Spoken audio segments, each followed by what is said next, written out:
우리 주 예수 그리스도의 아버지 하나님을 찬송하리로다. 그의 많으신 긍휼대로 예수 그리스도를 죽은 자 가운데서 부활하게 하심으로 말미암아 우리를 거듭나게 하사 산 소망이 있게 하시며 썩지 않고 더럽지 않고 쇠하지 아니하는 유업을 있게 하시나니 곧 너희를 위하여 하늘에 간직하신 것이라. 아멘. 하나님 아버지, 죽음을 이기시고 부활하신 주 예수 그리스도를 찬송합니다. 거룩한 주일 저희를 하나님 앞에 불러 모아 예배로 나오게 하시니 감사를 드립니다. 이 시간 온 교회가 한 마음으로 주님을 예배할 때 오직 하나님만 높임 받으시고 영광 받아 주시옵소서. 주님, 세상의 염려와 분주함으로 흩어진 마음을 거두어 주시고 우리의 생각과 뜻을 주님 앞에 잠잠히 하여 주옵소서. 부활하신 주께서 두려움 가운데 있던 제자들을 찾아가 평안을 주셨듯이 오늘도 우리 가운데 임재하셔서 믿음이 연약한 자에게 믿음을 더하시고 낙심한 자에게 소망을 주시며 무거운 마음을 가진 자에게 하늘의 위로를 허락하여 주시옵소서. 올해 우리가 작정한 한 영혼들에게 복음을 전할 수 있는 시간을 붙잡게 하시고 그들의 마음을 열어주셔서 전도의 열매를 맺을 수 있도록 은혜를 더하여 주시옵소서. 이 예배의 시간을 처음부터 마지막까지 주께서 친히 주관하여 주시고 우리 교회가 부활의 증인으로 세워지게 하시며 세상 가운데 소망을 전하는 공동체가 되게 하여 주시옵소서. 모든 영광을 하나님께 올려드리오며 우리의 구주 예수 그리스도의 이름으로 기도하옵나이다. 아멘.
복의 근원 강림하사 찬송하게 하소서.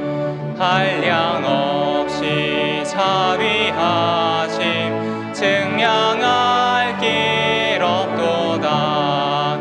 천사들의 찬송가를 내게 가르치소서. 구속하신 그 사랑을 항상 찬송합니다.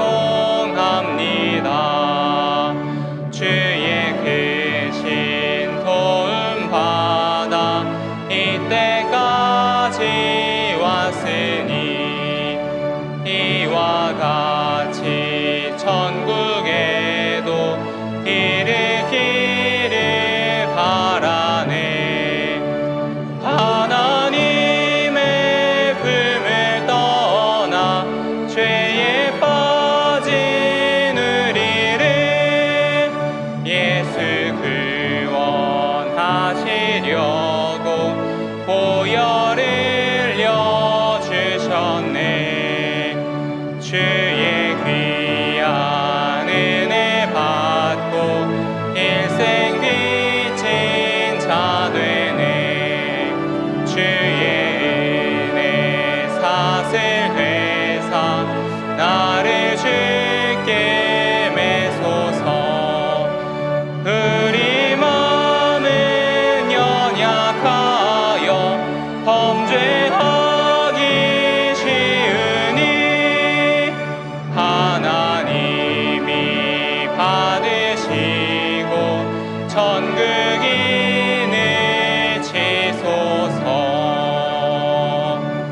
啊。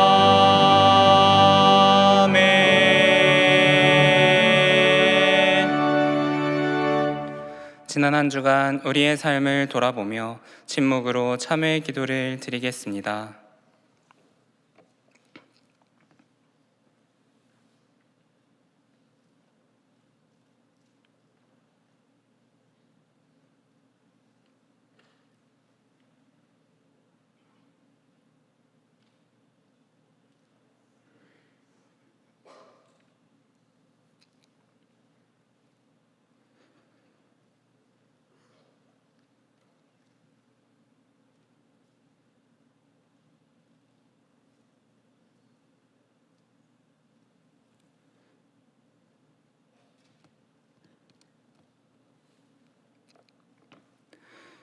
하나님께서 주시는 사죄의 말씀입니다. 다시 우리를 불쌍히 여기셔서 우리의 죄악을 발로 밟으시고 우리의 모든 죄를 깊은 바다에 던지시리이다. 아멘.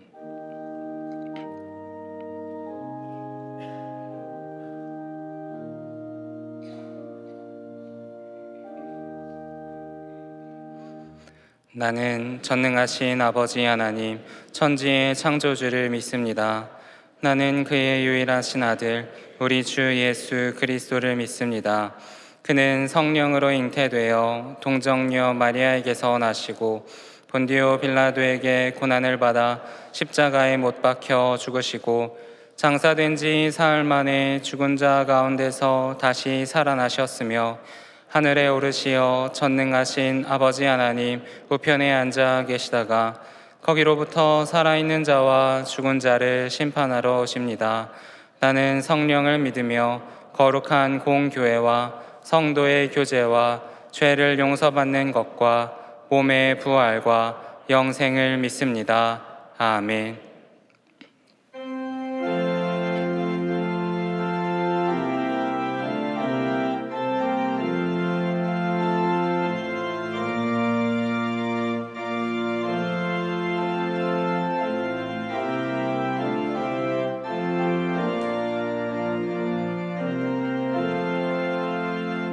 전부여 의지 없어서 손 들고 옵니다. 주 나를 외면하시면 나 어디 가리까. 내 죄를 씻기 위하여 피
자막을 보시면서 함께 교회 공동 기도를 드리겠습니다.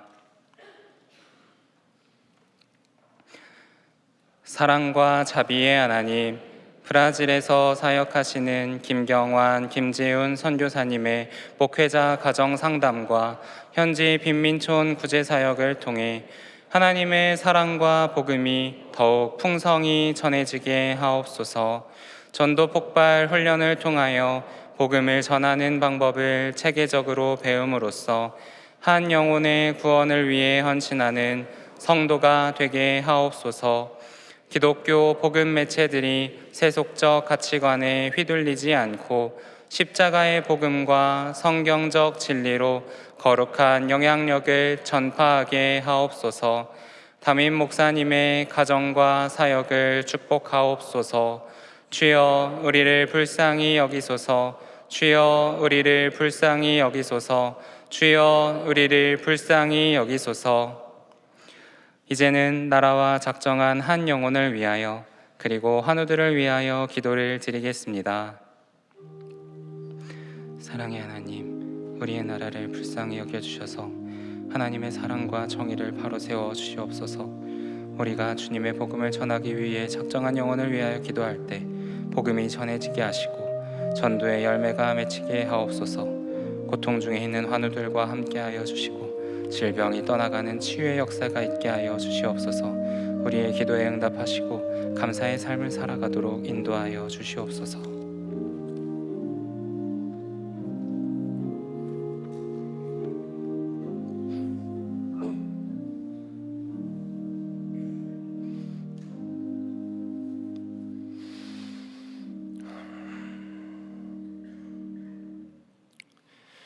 우리들을 향하신 사랑과 인자하심이 한이 없으신 우리의 주인 되신 아버지 하나님, 부활절 둘째 주일 주님께 올려드리는 감사와 찬양의 예배 가운데 저희를 부르시고 은혜를 감당할 수도 없는 저희들로 하여금 지극히 높으신 하나님을 찬미하게 하시니 한없는 감사와 영광을 올려드립니다. 예수 그리스도께서 십자가에 달려 죽으시고 보혈의 피를 흘리심으로써 우리의 참남한 죄를 깨끗이 씻어주셨고, 예수 그리스도께서 부활하심으로 말미암아 우리는 하나님의 진정 살아계심과 영생의 구원을 받았음을 마음속 깊이 믿고 고백할 수 있게 되었습니다. 왜 나를 그렇게 살려주셨는지, 왜 나를 지명하여 부르셨는지 우리는 알지 못합니다. 다만 여호와 하나님께서 베푸시는 그 은총과 사랑을 받아 누리며 평생 주님을 향한 감사와 경외함을 잃지 않기만을 소망할 뿐입니다.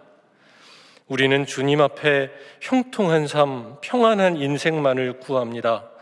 고난과 시련의 폭풍우가 나를 덮치지 않기만을 항상 원합니다. 평탄하고 평안한 인생이 주님께서 허락하신 형통의 복이라 착각하고 살아갑니다. 그러나 주님, 오히려 상처와 고난이 내게 복이 되고 비바람과 폭풍우 같은 인생의 시련이 하나님을 소리쳐 붙잡게 하는 또 다른 선물임을 저희들로 잊지 않게 하시옵소서. 사랑하는 자녀에게는 고난을 허락하시는 하나님이심을 기억하게 하시옵소서. 그래서 혹시 지금 막막한 광야에 던져진 성도가 있다면 도리어 감사로, 희망으로 하나님의 이름을 소리 높여 부르게 하시옵소서. 주님, 육신과 마음의 고통으로 어려움을 겪고 있는 우리 동안의 환우들과 그 가족들을 살펴주시기를 원합니다.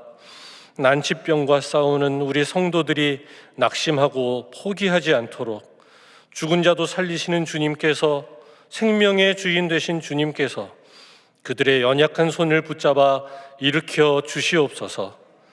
또한 장애를 가지고 살아가는 성도와 그들을 평생 돌보는 부모와 그 가족들의 마음 가운데 진정 위로와 평안이 되어 주시어서 남들보다 더 무거운 짐을 지고 살아가는 삶이 너무 힘들지 않기를, 그들의 삶이 도리어 더 큰 감사의 제목이 되기를, 특별한 하나님의 사랑이 그분들의 삶 가운데 넘쳐나기를 간절히 원하고 기도합니다.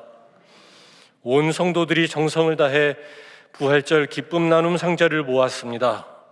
어느 해보다도 어렵고 힘든 형편 중에서도 목표했던 4천 상자를 훨씬 넘어 차고 넘치도록 이웃들과 나눌 수 있게 하신 하나님의 일하심을 소리 높여 찬양합니다.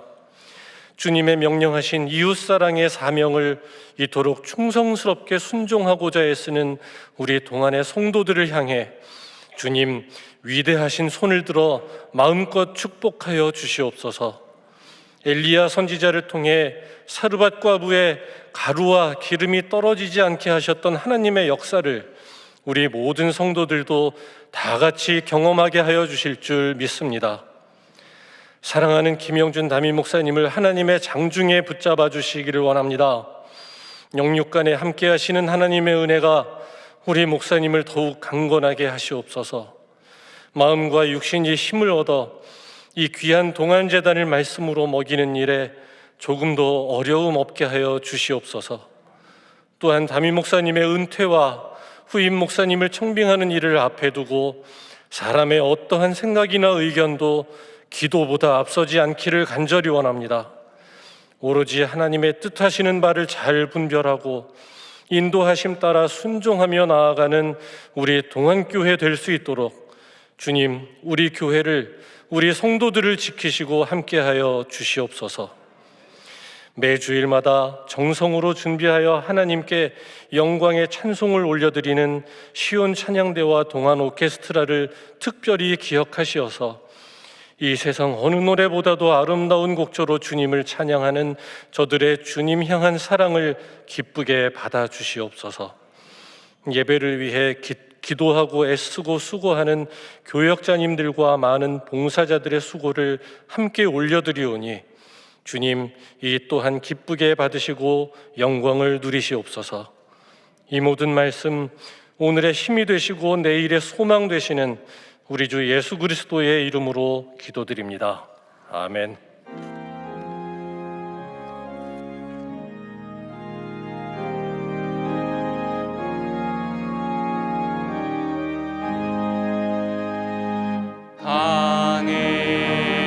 하늘에 계신 아버지 이름 거룩하사 주님 나라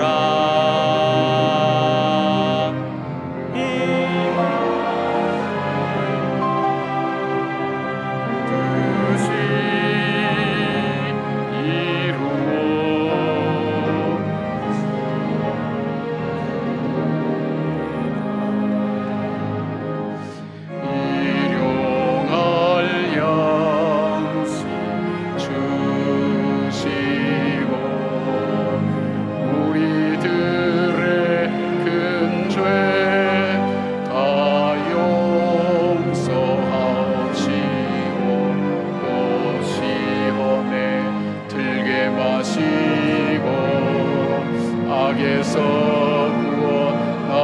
구원하소서. 대개 주의 나라 주의 권세 주의 영광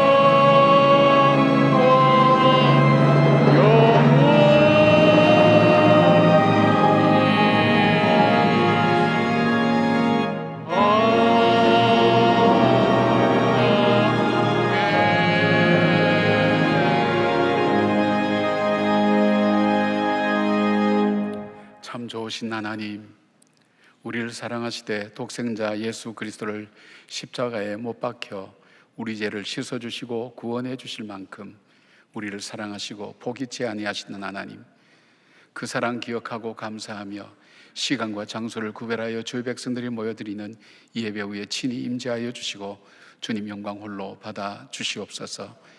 이 예배를 통해서 삶의 방향을 잃은 저희들은 다시 우리가 가야 될 길을 걷게 하시고 지치고 힘들어 주저앉은 심령들은 다시 일어서게 하여 주시오며 하나님, 사방이 캄캄하여서 알지 못하는 하나님 안타까움 속에 있는 주의 자녀들은 눈을 들어 주께서 예비한 길을 볼 수 있는 귀한 하나님의 은혜의 시간 될 수 있도록 예배를 축복하시고 인도하여 주시옵소서. 광야 같은 세상을 살아갈 때 지치고 힘든 일 많사오나 오늘도 믿음으로 살아내는 주의 백성들을 주님께서 친히 강하고 담대하게 붙들어 주시고, 하나님, 주님께서 홀로 두지 마시고 동행하여 주시고 하나님 때를 따라 돕는 은혜로 함께하여 주셔서 그 인생을 통해 베푸시는 하나님의 크고 놀라운 은혜가 우리의 삶 가운데 감사와 찬양과 예배로 이어질 수 있도록 하나님 복과 은혜를 베풀어 주시옵소서.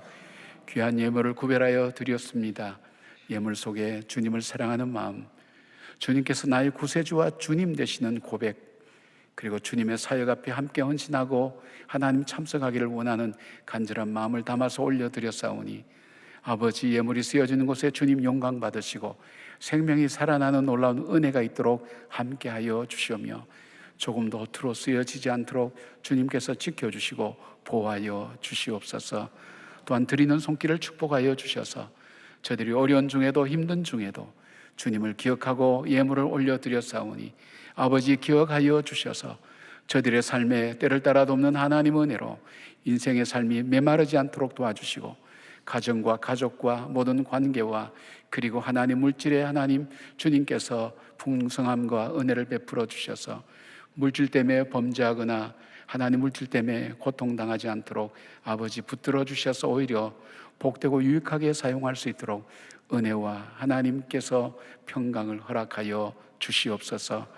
하나님, 기가 막힐 웅덩이와 수렁과 같은 고난과 어려움 중에 있는 주의 자녀들 위해 아버지, 우리 아버지는 사막에도 강을 내시고 하나님 광야에도 길을 내신다고 말씀하지 아니하셨습니까?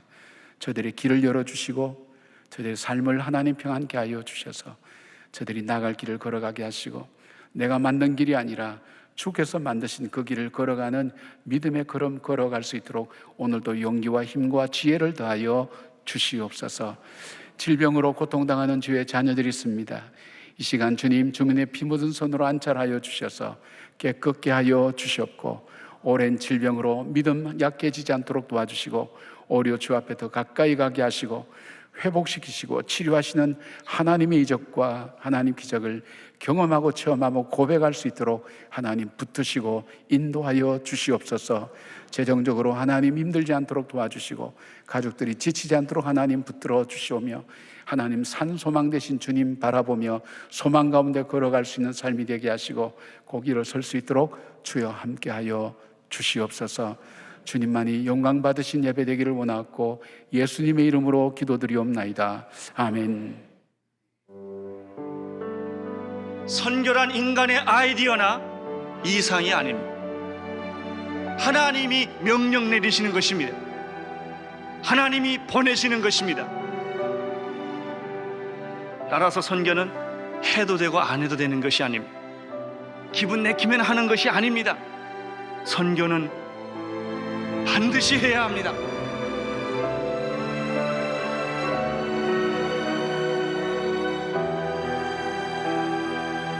CGN은 저희를 다시 채워주는 채움의 곳인 것 같아요. 그래서 CGN은 계속해서 이어졌으면 좋겠습니다.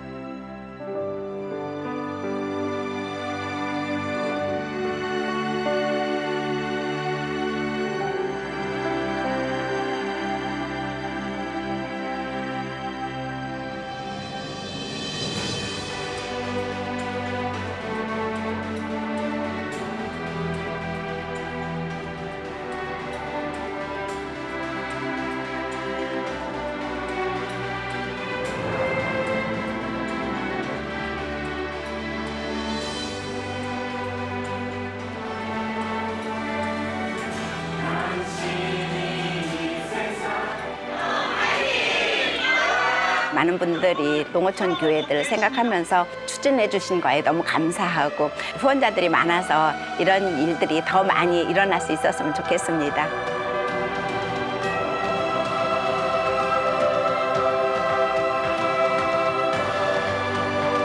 日本と韓国がこのようにキリストの愛によって結ばれているんだということを改めて実感させられたそんな映画でした。 생명의 큐티 책에 이 무명 영화에 대한 광고가 이렇게 실렸더라고요. 영화를 볼 수 없으니까 너무 안타까워하고 있었는데 이 영화를 상영한다고 해서 사실 너무 감사하고 기뻤습니다. 폐쇄적인 곳에 갇혀있는 수용자들에게는 이 영화가 정말 한 줄기 빛처럼 소망을 가지게 하는 아주 중요한 역할을 한다고 생각하고 찾아와 주셔서 상영해 주신 CGN 깊은 감사의 말씀을 드립니다. 수치는 우리에게, 영광은 하나님께. 아멘.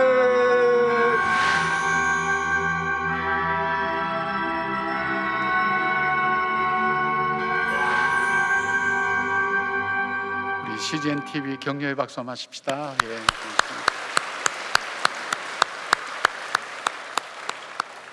한국교회 하나님께서 주신 선물 중에 참 귀한 분이 하영조 목사님이라고 저는 생각합니다.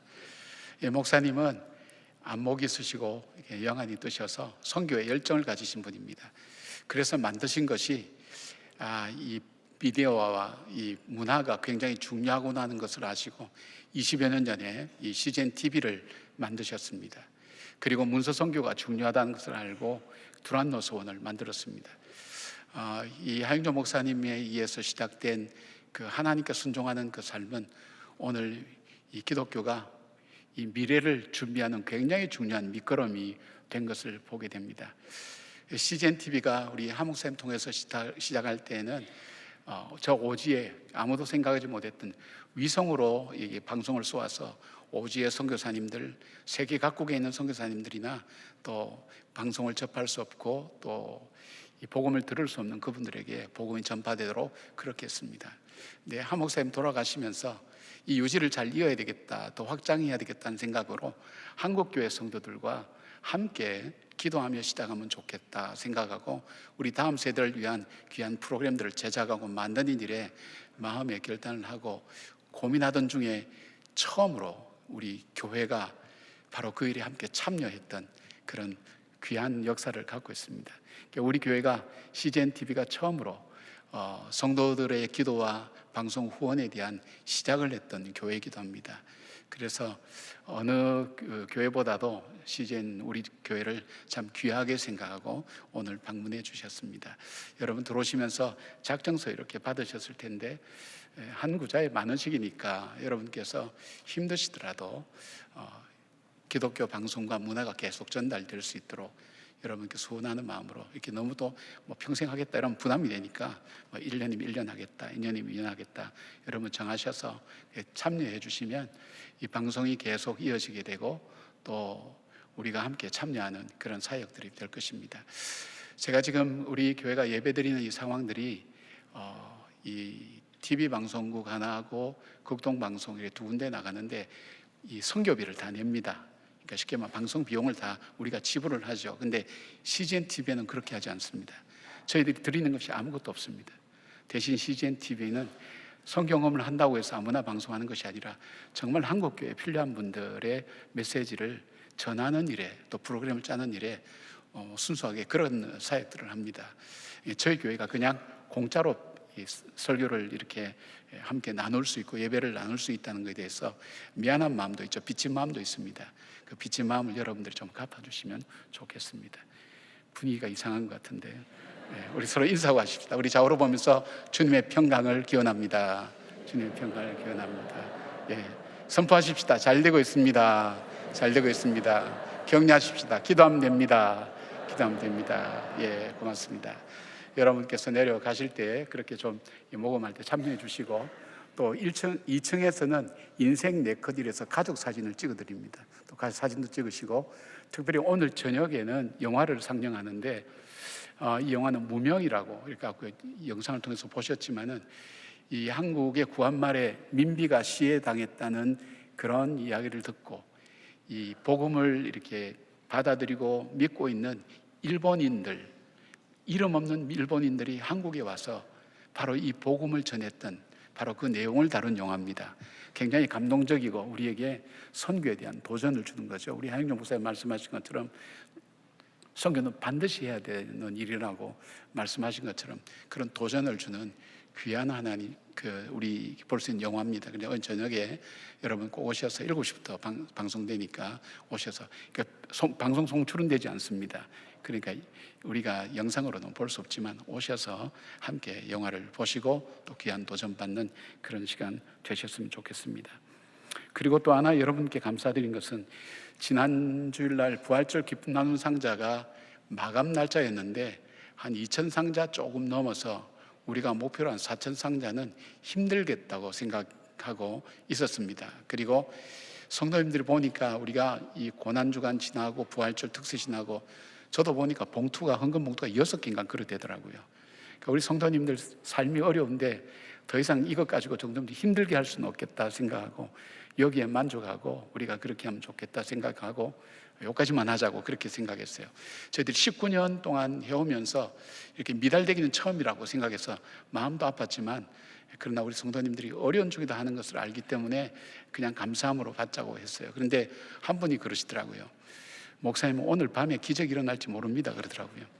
안목이 있는 분이 영안을 떠서 보신 분이에요. 근데 그날 밤에 2,500만 원이 들어왔어요. 그러니까 참 귀하죠. 2부 때는 박수 쳤는데 네.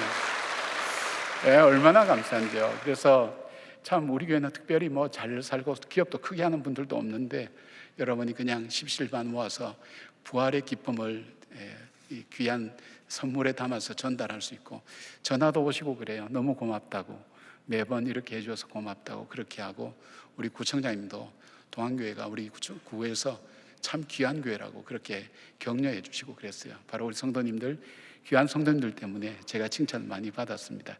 여러분의 섬김에 감사를 드립니다. 고맙습니다. 4,370개 정도 그렇게 모아졌습니다. 이게 물가가 올라서 한 박스에 4만 원이 좀 넘었거든요.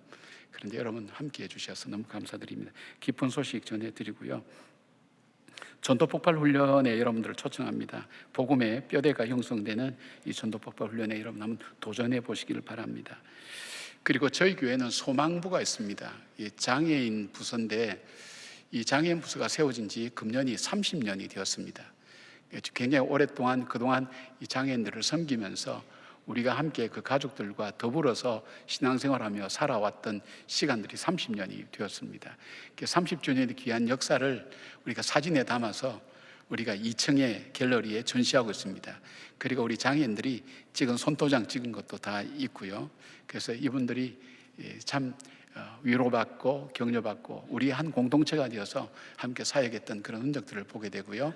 다음 주일은 우리 장애인 헌신 예배를, 소망부 헌신 예배를 우리가 저녁 예배 드릴 수 있도록 그렇게 할 것입니다. 여러분께서 보시고 또 그 가족들을 또 많이 위로해 주시고 격려해 주시면 고맙겠습니다. 그리고 이번 주 금요일 날 우리 교회 교인들을 대상으로 문화 콘테스트를 하게 됩니다. 여러분의 시나 그다음에 사진이나 그림이나 캘리그라피나 뭐 이런 것들을 여러분께 내주시면 여러분 속에 있는 귀한 이 재능들을 우리 성도들과 함께 나누는 복된 시간 될 것입니다. 기억하시고 함께 해주시면 고맙겠습니다. 오늘 새로 나온 우리 첫 아기가 있습니다. 우리 외국인 가정입니다. 생크 마샬 라이언 성도님하고 문소영 성도님 가정에 하나님께서 두 번째 아들을 주셨어요. 첫째 아들 이든, 둘째 아들 이한인데 이한이는 사연이 있습니다. 사실 난임 상태에서 낳은 아이입니다. 제가 뭐 개인적으로 이렇게 소개해야 될지는 모르지만, 근데 중보기도를 통해서 하나님께서 치유해 주시고 이 아이를 갖게 됐습니다. 꽤 귀한 아들입니다. 우리 복음으로 살아가는 우리 두 가정을, 우리 이 두 아들을 위해서 우리가 함께 기도도 하도록 하겠습니다. 같이 기도하겠습니다. 아버지 하나님, 이든이와 이한이, 특별히 이한이를 이 가정에 선물로 주셔서 감사를 드립니다. 또한 우리 공동체에도 하나님께서 귀한 믿음의 식구를 허락해 주셔서 감사와 찬송을 올려드립니다. 이 자녀들이 잘 자라서 육체적으로 건강하게 하시고 마음이 온유하고 겸손하여서 땅을 기업으로 얻는 사람이 되게 하시며 정한 마음을 창조하시고 정직한 영을 새롭게 하셔서 구원의 즐거움이 떠나지 않는 복된 가정을 이룰 수 있도록 이 두 자녀를 축복하여 주시기를 원합니다. 또한 하나님 아버지 이들에게 지혜와 총명도 허락하여 주시고 또 이 땅을 살아가며 필요한 권세와 하나님 명예도 허락하여 주시옵고 물질의 축복도 허락해 주실 뿐 아니라 여호와를 경외함이 축복의 근원임을 알게 하시고 하나님 이 자녀들이 하나님을 잘 경외하여서 저들이 살아가는 인생 동안 믿음의 부모님 통해서 이 가정에 오게 되었사오니 하나님 저들이 하나님 좋은 이 친구들도 만나게 하시고 선배와 후배도 만나게 하시고 좋은 공동체도 만나게 하시고 좋은 목회자도 만나게 하시고 좋은 하나님 주님께서 배우자도 만나게 하셔서 이들의 삶이 더욱더 하나님 복되고 아름다울 수 있도록 도와주시옵소서. 이들을 잘 양육할 수 있도록 이 부부를 축복하여 주시고 저들이 하나님 나라를 뛰어넘어서 함께 결혼해서 살아가는 가정이오니 어느 가정보다도 행복할 수 있도록 주께서 이 가정을 붙들어 주시옵고 믿음으로 잘 길러갈 때에 이 가정을 통해서 하나님의 역사와 영광이 드러나게 하시고 이분들의 삶이 하나님 앞에 더 복될 수 있도록 함께하여 주시기를 간절히 원합니다.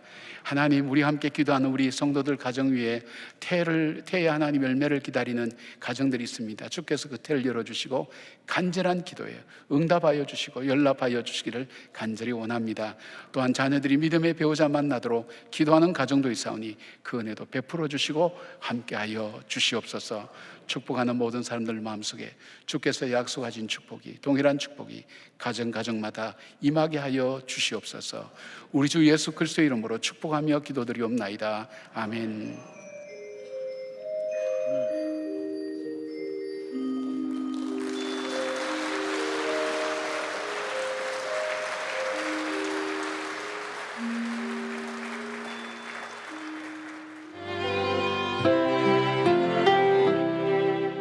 겸손히 울리는 나의 기도 간구보다 감사를 드립니다. 응답하심도 거절하심도 기다리라 하심도 그저 감사 위에 감사를 덮을 때 은혜 위에 은혜가 쌓이네.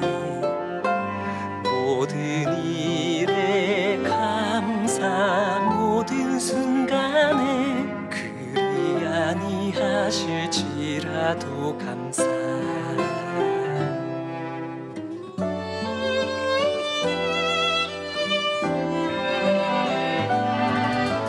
겸손히 울리는 나의 기도 간구보다 감사를 드립니다. 응답하심도 거절하심도 기다리라 하심도 그저 감사. 간절히 울리는 나의 기도 간구보다 감사를 드립니다. 기쁜 나라도 고통 중에도 주가 일하심을 믿으며 감사. 감사 위에 감사를 덮을 때 은혜 위에 은혜가 쌓이네. 모든 일에 감사, 모든 순간에 그리 아니하실지라도. 오늘 우리에게 주시는 하나님의 말씀은 창세기 27장 1절에서 14절까지의 말씀입니다. 다 함께 일어나셔서 하나님의 말씀을 경청하시겠습니다.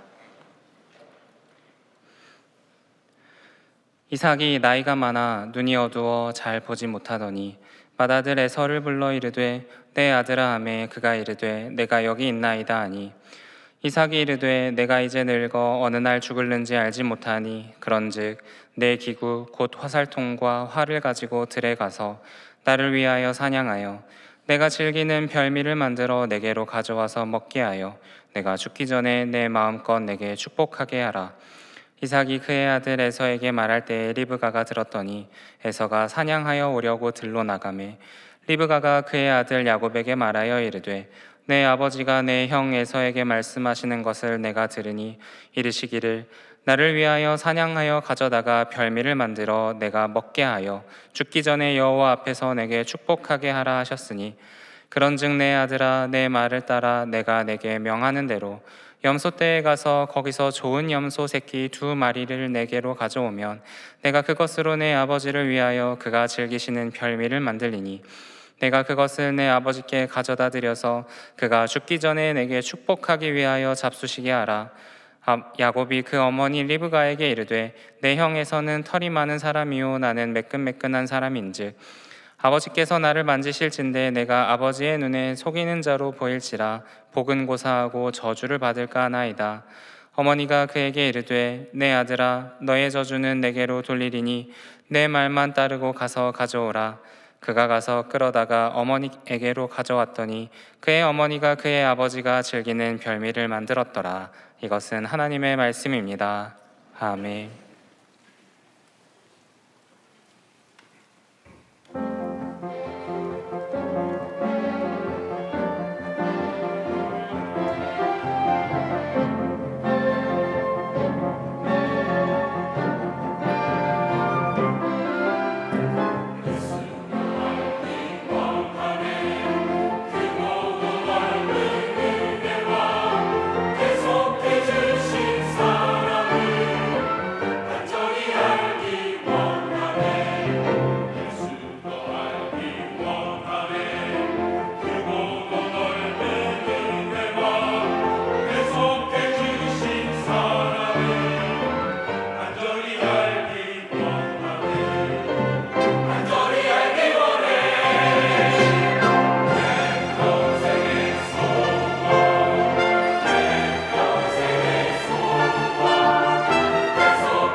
아멘.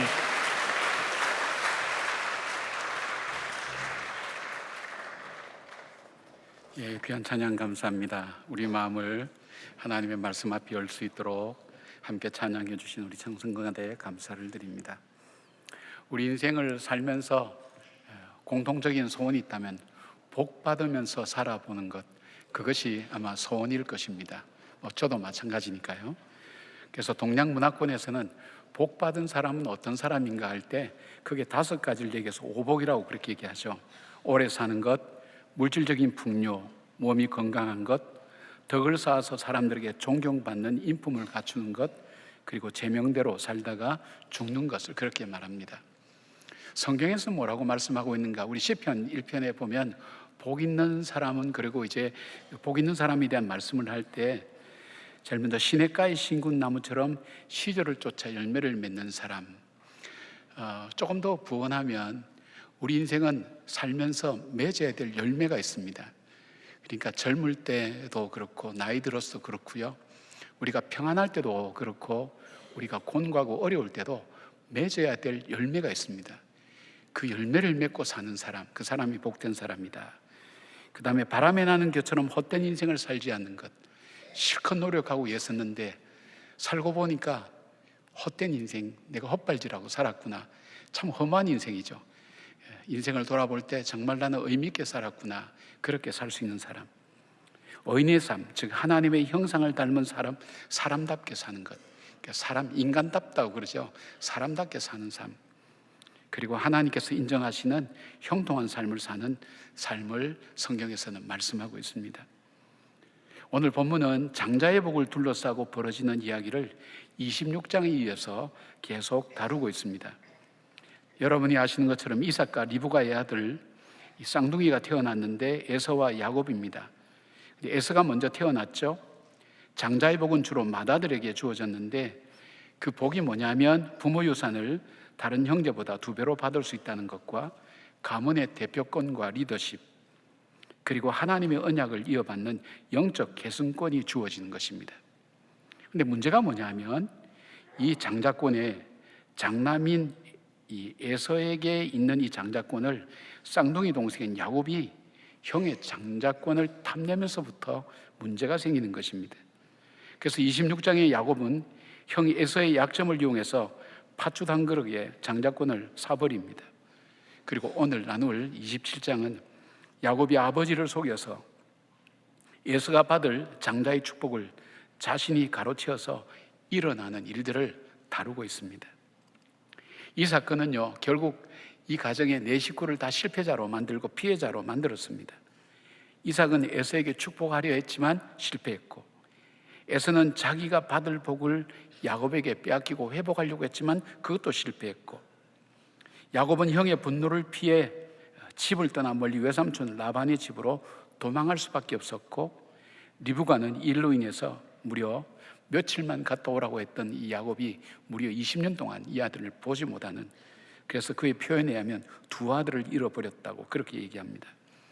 이 장자권, 이 복을 중심으로 했던 이 가정의 여러 가지 일들을 통해서 하나님께서 믿음에 대해서 우리에게 어떻게 말씀하고 계실까요?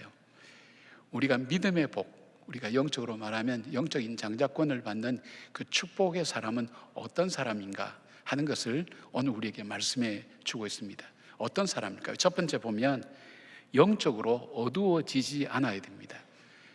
영적으로 늘 깨어있는 사람, 바로 그 사람이 이 복을 받을 수 있다는 것을 말씀하고 있습니다. 1절 보니까 이삭이 나이가 많아 눈이 어두워 잘 보지 못하더니라고 말씀하고 있는데, 이 말씀이 서두에 나오는 이유는 이후의 모든 사건이 바로 이 일로 인해서 일어나게 되었다는 것을 암시하고 있습니다.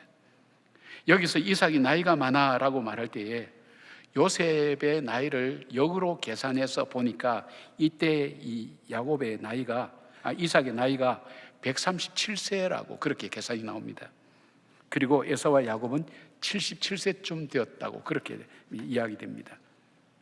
그리고 눈이 어두워 잘 보지 못하더니라는 이런 표현은 육체적으로 나이가 많아서 시력이 약해져서 사물을 잘 분별하지 못하는 것을 말하는데, 그러나 성경에서는 시력이 약해졌다라고 표현하는 것은 영적으로 어두워졌다고 할 때 이 표현을 주로 사용하고 있습니다. 왜냐하면 이삭이 60이 되어서 에서와 야곱을 낳았잖아요. 그리고 에서가 26장 34절을 보니까 40살에 결혼했다면 지금 이삭의 나이는 100살입니다. 그런데 본문의 이 사건이 야곱의 나이 137세에 이루어졌다면 성경은 37년 동안에 일어난 이삭 가정에 일어난 일에 대해서 침묵을 하고 있습니다. 뭘 말하죠? 이삭이 영적으로 하나님과 별다른 교제가 없었다는 것을 말하고 있습니다.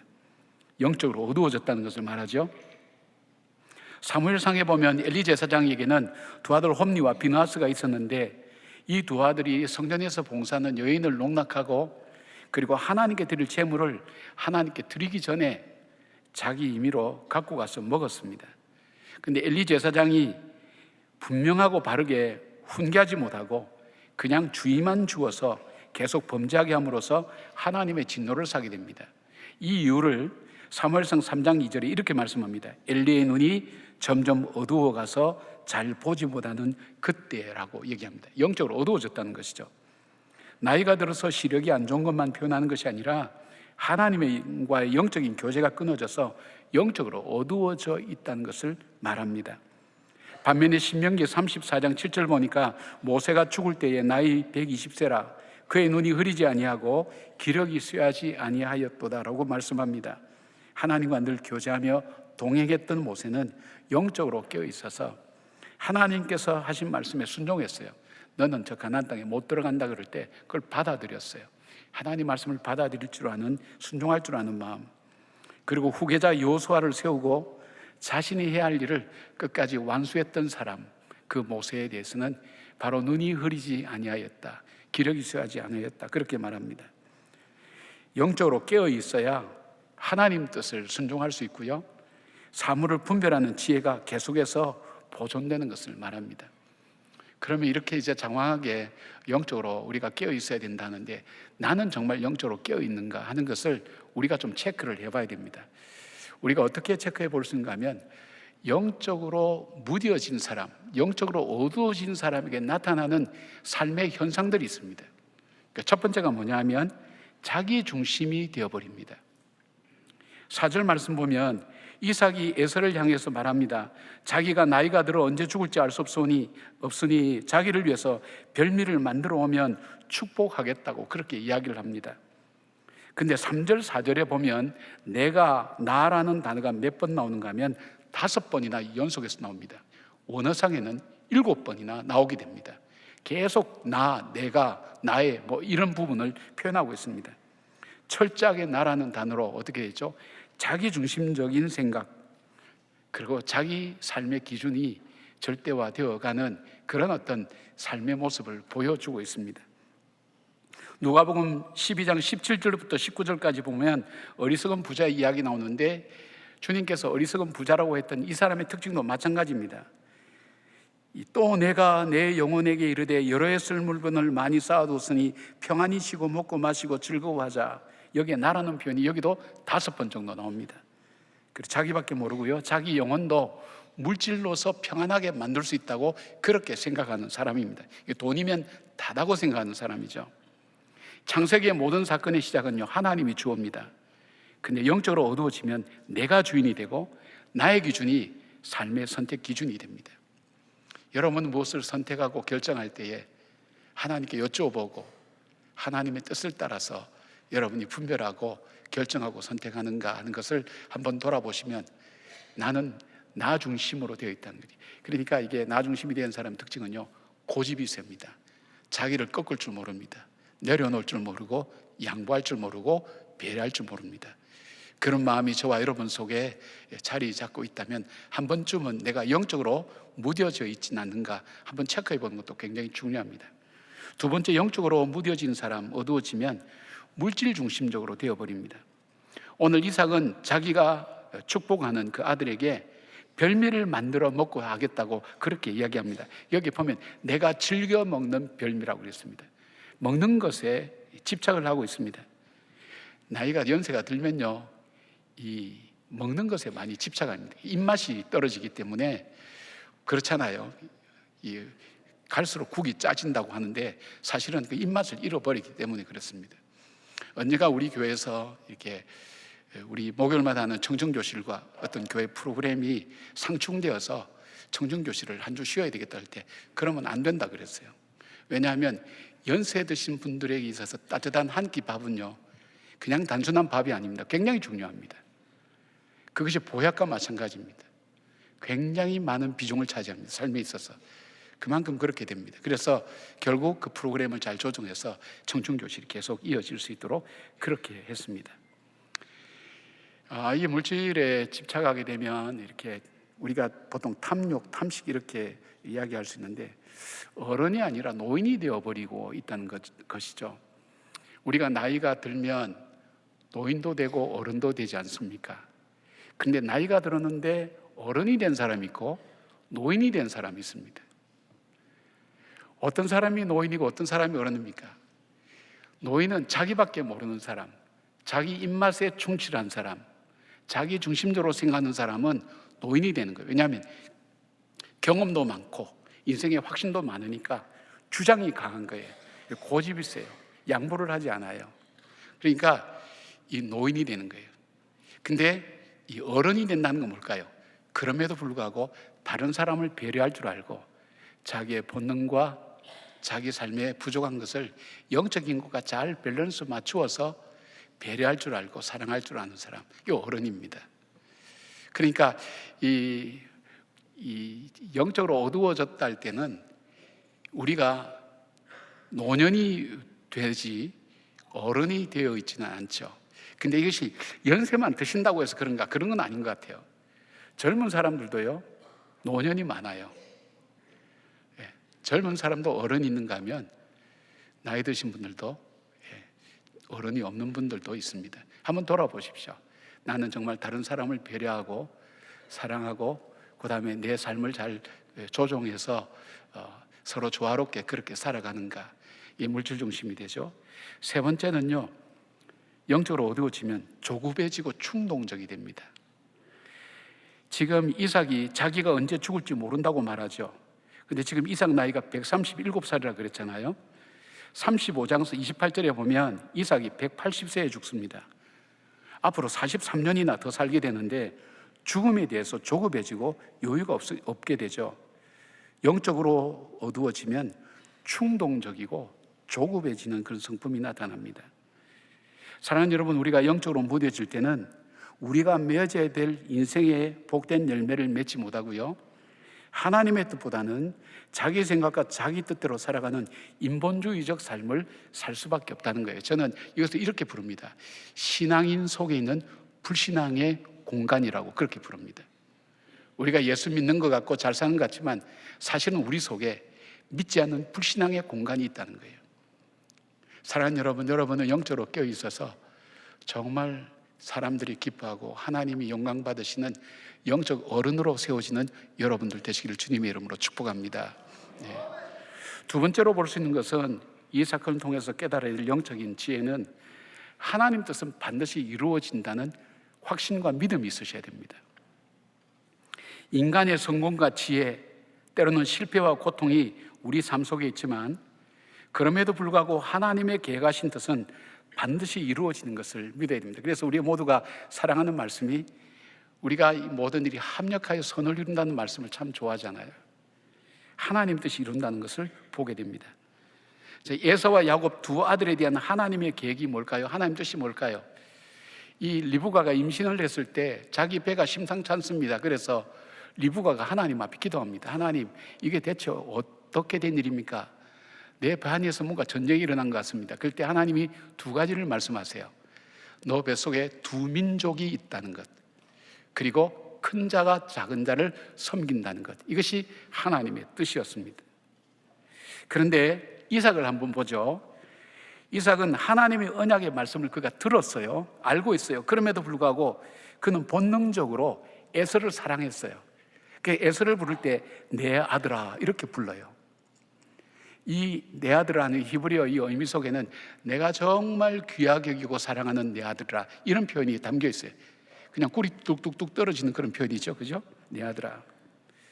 이것의 의미 속에 여기 이 사랑하는 아들이라는 의미뿐 아니라 여기에 내가 마음껏 축복하리라 하는 이 단어 마음껏이라는 이 원어 나푸시라고 하는 것은요, 영혼이란 뜻인데 이 영혼이란 뜻에는 뭐가 담겨 있는가 하면 내 몸과 마음과 생명을 다하여, 그런 의미가 있어요. 에서야, 나는 너를 너무너무 내 몸과 마음을 다해 정성을 다해 너를 사랑해. 왜 이삭이 에서를 사랑했을까요? 성경은 얘기하지 않아요. 그러나 이 이삭의 삶은 온유한 삶이었죠. 그냥 평안한 삶이었고 조용한 삶이었죠. 여성스러운 삶이었다고 그렇게 얘기합니다. 그런데 에서는 자기가 가지고 있지 않는 면을 많이 갖고 있었어요. 활동적이고요, 그 다음에 사냥해서 그리고 먹고 살고요, 살아가고, 그리고 친구 인간관계도 참 좋고요, 그리고 살아가는 삶 속에서도 자기 주도적으로 살아가는 삶을 가지고 살아가는 에서를 이삭은 좋아할 수밖에 없었어요. 취향이. 그래서 정말 장자의 축복은 에서가 받아야 된다. 비교해서 말씀드리면 저 야곱은 맨날 집에만 있고 아무것도 안 하는데 우리 가문의 대표가 될 수 없다. 아마 그렇게 결론을 내렸겠죠. 그래서 에서에게 축복해야 된다고 생각했는데 안 된 거예요. 그 다음에 리브가는요, 하나님 뜻을 알았어요. 그런데 지금 벌어지고 있는 이 현실이 장자권이 에서에게로 넘어가게 될 위험에 처하니까 자기가 인간적인 방법을 통해서 야곱을 복받게 만드는 거예요. 여러분, 이 모습은 뭐와 같은가 하면 하나님께서 아브라함에게 아들을 주신다 그러는데 하나님 말로만 하고 안 주시니까 86대였을 때에 이 사라가, 아브라함의 부인 사라가 자기 여종 하갈을 통해서 아들을 낳게 만드는 거예요. 그게 이스마엘이죠. 그거하고 똑같은 거예요. 얼마나 비극의 현실이, 지금도 우리 전쟁 벌어지고 있는 모습 보면 이삭과 이스마엘 후손들과의 싸움 아니에요. 중동전이 지금 그렇게 볼 수 있잖아요. 얼마나 비극이에요. 하나님의 뜻을 자기가 임의로 이루겠다고 그렇게 하는 모습들. 좀 나름대로 이제 고집이 있죠. 그 다음에 에서는요, 야곱이 장자의 축복을 받고 난 후에 후회하고 분해하면서 자기의 장자권을 야곱이 빼앗아 가버렸다고 울부짖죠. 근데 사실은 야곱이 빼앗아 간 것도 있지만은 자기가 이 장자권에 대한 소중함을 몰랐어요. 그래서 팥죽 한 그릇에 그냥 팔아버린 거예요. 헌납한 거나 마찬가지예요. 이것을 다시 회복하려고 할 때 결국 안 됐죠. 야곱은 하나님의 축복을 스스로 빼앗으려고 일반인들이 상상하지 못하는 교묘한 인간적인 방법을 써서 탈취했어요. 그런데 이 네 사람이 노력했던 대로 다 됐습니까? 아니요. 네 사람의 뜻대로 된 거 없어요. 결국은 하나님 뜻대로 된 거예요. 하나님이 언약하신 대로 이 야곱에게 이 장자권이 넘어가게 되었어요. 33절 보면 이삭이 자신이 축복한 자녀가 에서가 아니라 야곱이라는 것을 깨닫게 될 때 크게 떨었다고 얘기하고 있어요. 겁이 난 거예요. 그때 제정신 들어온 거예요. 아, 나는 에서를 축복하고 싶었는데 이게 내 뜻대로 안 되는구나. 하나님이 정하신 뜻대로 되는구나 하는 것을 그가 깨달았어요. 그래서 이때부터 이 이삭과 리브가는 하나님 뜻에 순종하는 모습을 보게 됩니다. 여러분 한번 보십시오. 인간적인 방법을 썼던 이삭은 결국 에서를 축복하지 못했고, 리브가는 아들 야곱을 몇 날 동안만 삼촌에게 갔다 오라고 했는데 그 시간이 20년 동안 자녀를 보지 못했고, 에서는 장자의 축복을 받지 못하고 자기 머지에서 세상을 살고 에돔이라는 족속의 조상이 되었고, 야곱은 이로 인해서 나그네 삶을 시작해서 그가 바로 앞에서 이야기할 때 내 나이 130만 험한 나그네 삶을 살았다고 얘기하는 건 뭐라고 얘기할 수 있습니까? 자기 임의로 하나님 뜻을 이루겠다고 할 때 고생 죽도록 하게 하고요, 연단받게 하고 힘들게 만들면서 자기 자신을 꺾고 결국 나중에는 순종함으로 하나님 뜻을 받아들이는 사람으로 그렇게 되었죠. 얼마나 그 과정이 고달프고 힘들까 하는 것을 보게 됩니다. 자, 그렇다면요, 욕망이나 속임이나 거짓말 가운데서도 하나님은 하나님 뜻을 이루어 가신다고. 근데 그 하나님이 하나님의 뜻을 반드시 이루어 가신 분이라는 것을 우리가 알 때 믿음을 가진 우리는 해야 될 건 뭘까요? 리브가처럼 그 일을 이루기 위해서 내가 노력해야 되나요? 이삭처럼 내 취향대로 마음대로 해야 되나요? 에서처럼 자기가 생각하는 것, 소중히 여기는 걸 가치 있게 생각하고 장자권을 그냥 무시하고 그렇게 버려야 됩니까? 야곱은 탈취해야 됩니까? 아니요. 우리가 할 수 있는 것은 뭐가밖에 없냐면 하나님께 믿고 맡기고 하나님 뜻에 순종할 수 있는 은혜와 지혜 달라고 기도하는 것밖에 없어요. 운명론적인 것 같지만 그렇지 않아요. 하나님 뜻은 반드시 이루어지세요. 하나님 뜻이 반드시 이루어진다는 증거를 어디서 볼 수 있어요? 저와 여러분이 지금 이 시간에 이 자리에 있는 것을 보면 하나님 뜻은 반드시 이루어진 거예요. 여러분 그 생각 한번 해보셨나요? 내가 어떻게 이 시간에 이 주일날 이 자리에 앉아 있을까? 한번 생각해 본 적이 있어요? 기가 막힌 일 아니에요? 하나님이 포기하지 않았기 때문에, 하나님께서 때로는 시련과 어려움을 통해서도 나를 사랑하셔서 그 뜻을 이루셨기 때문에, 하나님 무서운 분이에요. 자기 뜻 이루기 위해서요, 자기 아들도 죽이는 분이에요. 그것도 십자가에서 못 박아 죽이는 분이에요. 하나님이 얼마나 무서운 분인가 하는 걸 생각해요. 무엇에 대해서?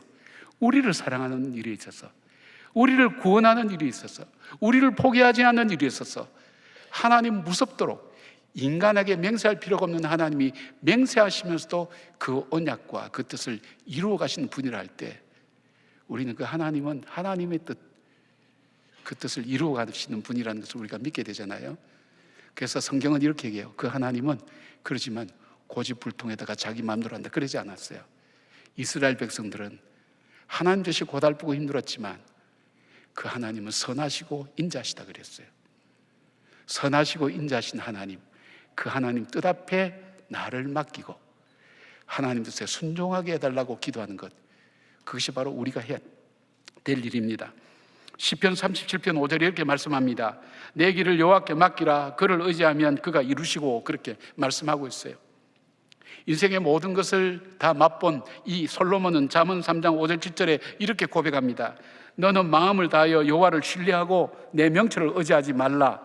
너는 범사에 그를 인정하라. 그리하면 내 길을 지도하시리라. 그러니까 순종하지 않고요, 자기 뜻을 이루려고 할 때는 자기 뜻대로 되지도 않을 뿐더러 이것 때문에 야곱처럼 모진 나그네 인생길 험한 삶을 살면서 연단을 통해서 결국은 순종하게 되는 것입니다. 그리고 또 하나는 우리의 실패를 통해서 하나님의 일을 이루시는 거 보면 우리가 실패했다고 낙담하거나 절망하지 않고 우리가 어떤 상황 속에서도 하나님의 그 선하심을 믿고 고백하면서 하나님 뜻을 따라가도록 우리 마음을 내려놓고 환경을 보는 눈을 내려놓고 내 자신의 연약함을 보는 눈을 내려놓고 바로 이 언약한 것을 이루시는 그 하나님을 바라보면서 믿음으로 이겨나가는 삶, 그것이 우리가 살아야 될 삶인 것을 보게 됩니다. 이스라엘 백성들은요, 자기들의 역사를 이렇게 돌아보면서 힘들고 어려웠던 역사를 하나하나 하면서 시편 136편 보면 26절까지 있는데 거기에 자기들의 역사를 나열했어요.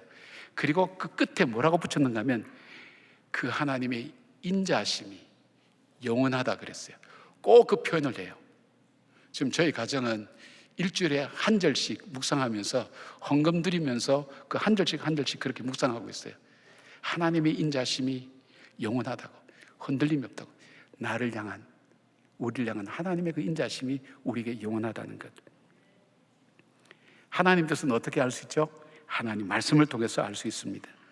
그래서 하나님의 말씀을 읽는 것이 중요합니다. 하나님 뜻을 알 수 있기 때문입니다.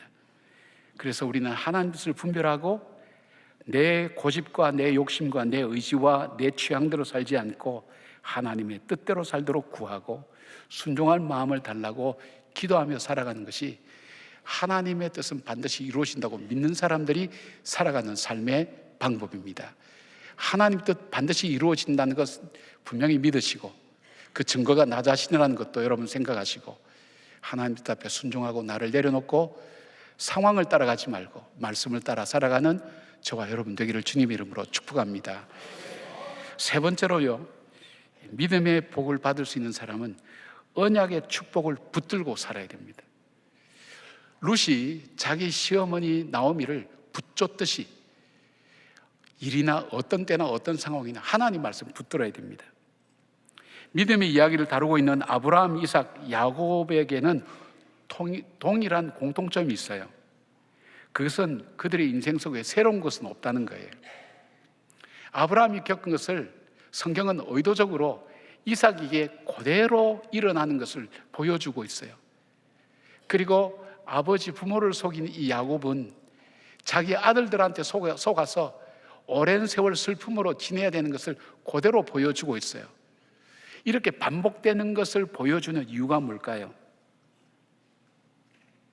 지혜자는 전도서 1장 9절 10절에 이렇게 말씀합니다. 이미 있던 것이 후에 다시 있겠고 이미 한 일 후에 다시 할지라.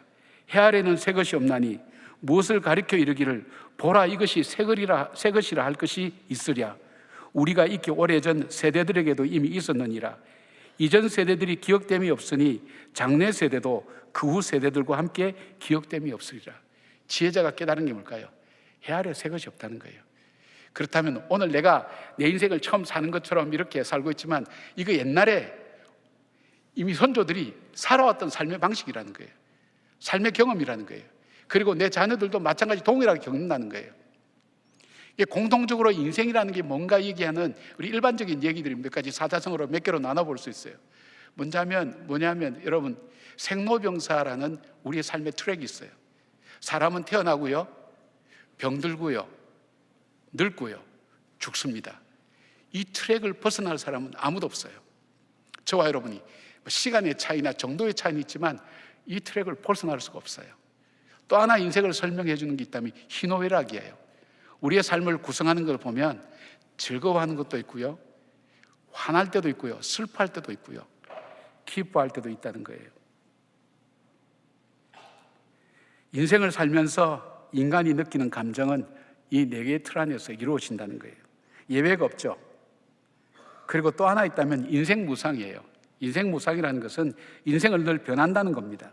좋은 것도 오래가지 않고 힘든 일도 영원하지 않고 모든 것은 흘러가고 변한다는 것입니다. 모든 것이 지나간다.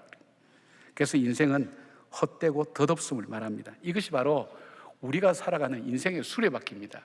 이 수레바퀴를 피해갈 사람은 없어요.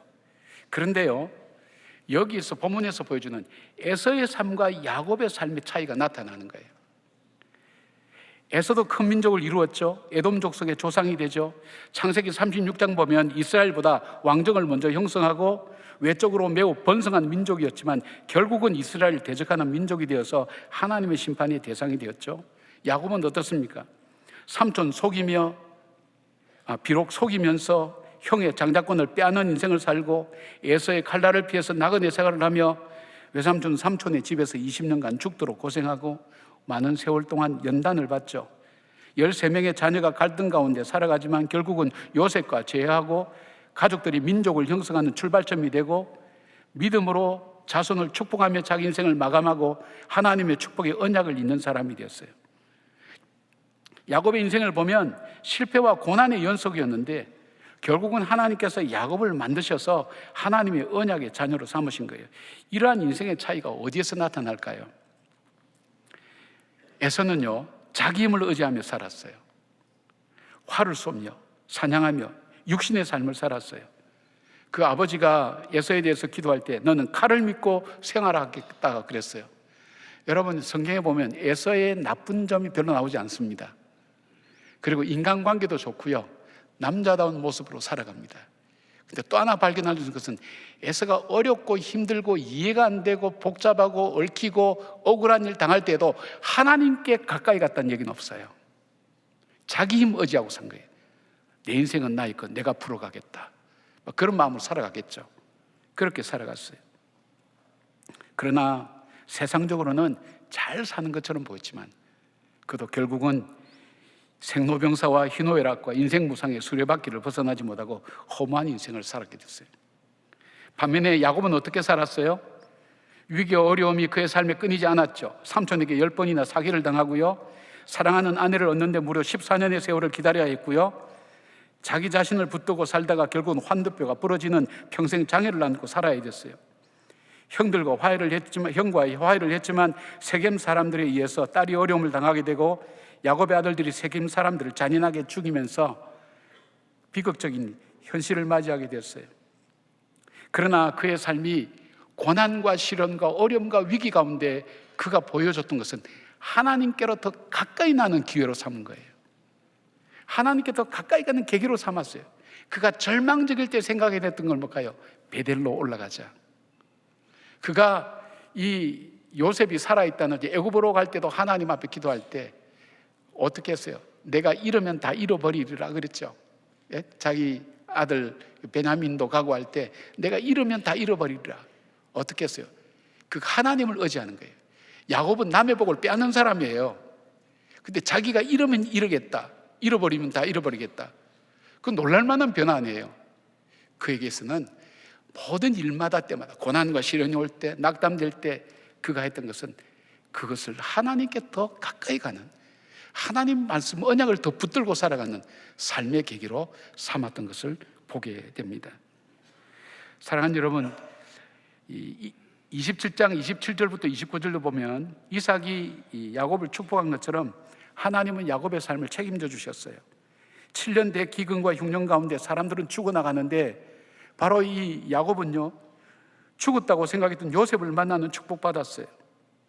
그의 삶은 시련과 어려움 투성이었지만 하나님 뜻을 이루는 거룩한 영향력으로 그를 통해서 큰 민족을 이루고 하나님의 백성으로 열방의 축복의 통로로 세워주셨을 뿐 아니라 언약을 이어가는 영적 계승의 복을 누리게 됐어요. 바로 야곱의 후손을 통해서 메시아가 오고요, 예수 그리스도를 통해서 모든 인류가 구원을 받는 축복의 가문을 만들어가는 복을 받게 된 거예요. 생로병사, 희노애락, 그리고 인생 무상의 삶의 굴레 속에 있었지만 그 굴레 안에 갇혀서 머물러 있는 인생이 아니라 그것을 뛰어넘어서서 하나님의 거룩한 뜻을 이루어가며 복된 가정을 만들어갈 수 있는 이유가 뭘까요? 에서는 위기와 어려울 때 자기를 의지했어요. 자기를 믿었어요. 자기 생각을 따라갔어요.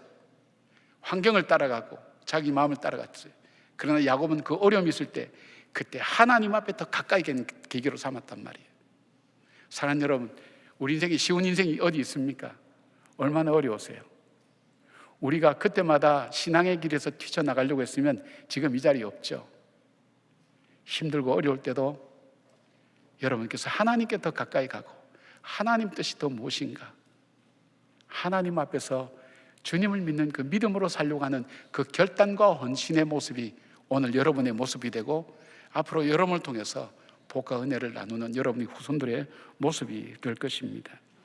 사랑하는 여러분, 하나님은 에서와 야곱을 통해서 믿음의 축복이 무엇인지를 우리에게 말씀하세요. 영적으로 어두워지지 않고 하나님과 동행하며 사는 것이 믿음입니다. 그리고 하나님을 언약하는 것은 반드시 이루어진다는 것을 믿고 순종과 맡김으로 하나님께 나가는 사람, 더 나아가서 인생의 허무한 인생 굴레 속에서 아무 의미 없이 살아갈 수밖에 없는 우리 삶이지만 에서처럼 탐욕과 욕심을 쫓지 않고 비록 고난과 시련이 우리 삶에 떠나지 않는다 할지라도 하나님만을 붙들고 그 언약하신 것을 믿으며 살아가는 분들이 되기를 바랍니다. 제가 이 목회를 하면서 이거 뭐 주관적일 수 있습니다만은 각 가정을 신방하고 그럴 때 이상한 것 두 가지를 발견해요. 하나는 이 사람은, 이 가정은 복을 받을 만한 이유가 아무것도 없어.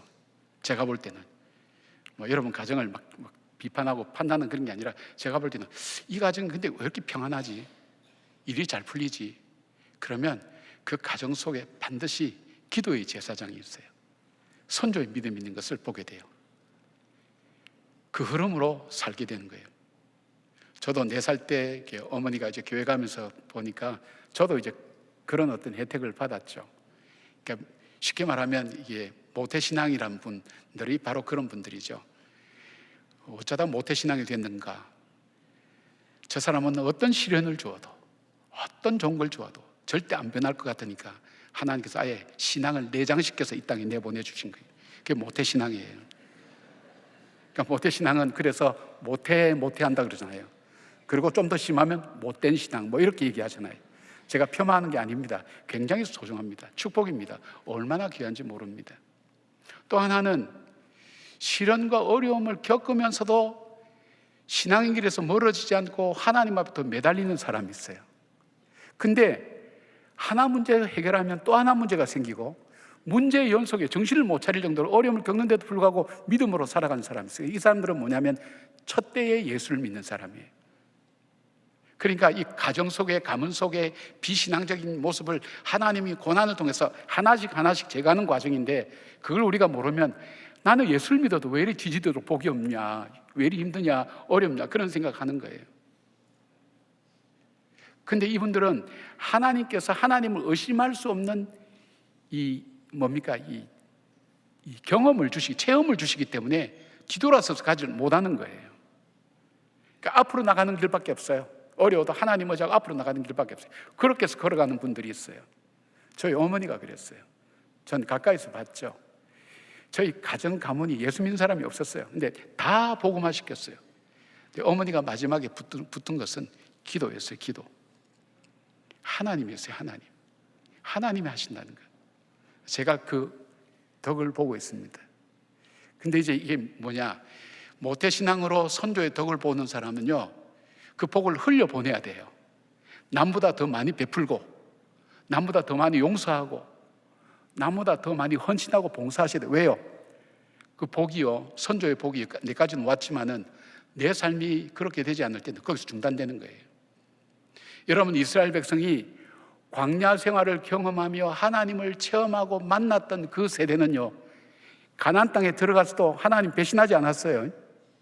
그 사람들이 다 죽고 난 다음에 가나안에서 태어난 세대들은요, 하나님을 배신하고 사사기로 들어가요. 왜요? 그 체험이 전달되지 않은 거예요. 체험으로 하나님 살아계시고 역사하신 것을 믿고 그렇게 산 사람은 이거 흘려보내야 후손들이 그래 가는데 안 가는 거예요. 그 자기에게 맡기는 거예요. 그러나 어려움 중에도 하나님 의지하고 믿는 사람들, 쉽게 말하면 광야 세대와 같은 사람들은 흔들리지 않아요. 왜요? 하나님 살아계시면 확실히 믿거든요. 그것을 붙들거든요. 그러니까 믿음으로 걸어나가는 것을 보게 됩니다. 사랑하는 여러분, 하나님께서 우리를 복 주실 때 그렇잖아요. 우리 시편에 있는 복처럼 내 삶이 시냇가에 심은 나무처럼 시들을 쫓아 과실을 맺는 삶처럼 내 인생이 힘들 때도 맺어야 될 열매를 맺고 좋을 때도 맺어야 될 열매를 맺고 나이 들어서도 맺어야 될 열매를 맺고 다 달라요.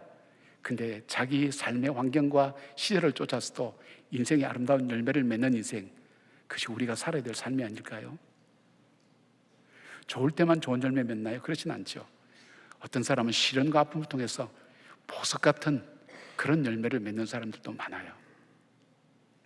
그 다음에 또 어떻게 살아야 될까요? 인간답게 사는 거죠. 인간답게 산다는 게 뭘까요? 하나님의 형상을 닮은 사람답게 사는 사람. 그리고 다 살았는데 바람이 나는 겨처럼 바람 한번 불면 쌓아놓은 게 다 사라져. 그 험한 삶이잖아요. 그렇게 살 수 없잖아요. 내 삶이 험하게, 이거 모든 것 험하다 생각하기 위해서 오늘 그렇게 열심히 사는 것 아니잖아요. 의미 있는 삶, 그리고 정말 하나님 앞에서 아름답게 살아가는 그 삶, 그리고 형통한 삶, 그죠? 하나님 중에 형통한 삶. 형통한 삶을 뭐라 그랬어요? 뭐든지 만사 오케이 되는 그런 삶이 아니죠. 내가 가야 될 목적지와 연결되어 있는 삶. 인생은 거친 길도 있고 좋은 길도 있고요, 넓은 길도 있고 좁은 길도 있고요, 둘러가는 길도 있고 지름길도 있어요. 그러나 그 길이 내가 가야 될 바로 그 장소와 잇대어 있지 않으면 그 길은 형통한 길이 아니에요. 때로는 힘들고 좁고 그리고 거칠고 그런 길을 간다 할지라도, 둘러간다 할지라도 내가 가야 될 그 목적지에 갈 수 있는 그 길이 우리 삶이 형통한 길이에요. 우리가 형통한 길을 살아야 되잖아요. 힘들고 어려워도. 사랑하는 여러분, 믿음의 축복이 있습니다. 그 축복을 받기 위해서는 어떻게 하라고요? 영적으로 잠자지 말아야 됩니다. 지금 잘 때가 아닙니다. 깨십시오. 이제 설교 끝날 때 다 됐습니다. 지금 일어나십시오. 깨어야 됩니다. 그리고 하나님은 계획하신 대로 반드시 이루신다는 걸 믿으셔야 됩니다. 우리가 순종하고 따라갈 수 있는 믿음 달라고 기도하셔야 됩니다. 고집 피우면 야곱처럼 저렇게 됩니다. 하나님 뜻은 이루어지는데 만신창이가 됩니다. 그렇게 사시겠습니까? 그리고 어떻게 살아야 됩니까? 우리가 기회 닿는 대로 하나님 앞에 더 가까이 가는 기회로 삼고 더 매달리고 더 의지하고 더 주님께 간구하는 그런 믿음의 사람이 되어서 광야 같은 세상 속에 살아계신 하나님 체험하면서 만나와 메추라기 하나님 주시는 거 먹고, 그리고 구름 기둥과 불 기둥의 인도함을 받고 믿음 안에서 복되게 살아가는 그런 저와 여러분 되기를 주님의 이름으로 축원합니다. 아멘. 기도하겠습니다. 이 시간에 우리가 잠깐 하나님 앞에 잠깐 기도해 보시지 않겠습니까? 말씀 생각해 보시면서요, 나는 영적으로 무뎌져 있지는 않는가? 나는 정말 하나님이 선하시다는 것, 하나님이 뜻대로 이루신다는 걸 정말 믿는 사람인가?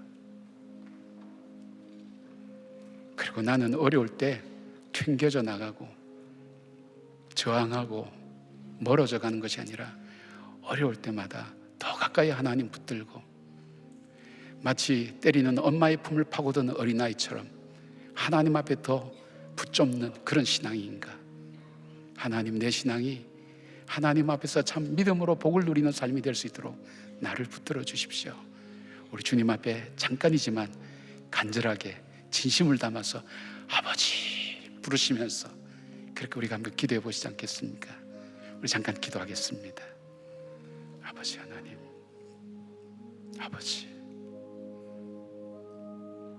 아버지, 아버지.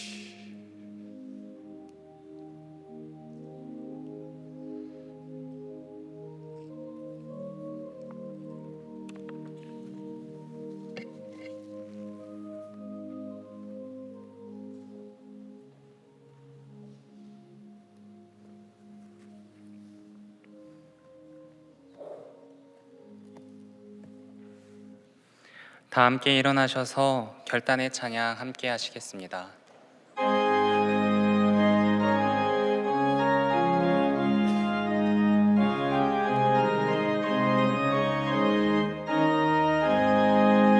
이 눈에 아무 증거 아니 되어도 믿음만을 가지고 선을 걸으며 이 귀에 아무 소리 아니 들려도 하나님의 약속 위에 서리라.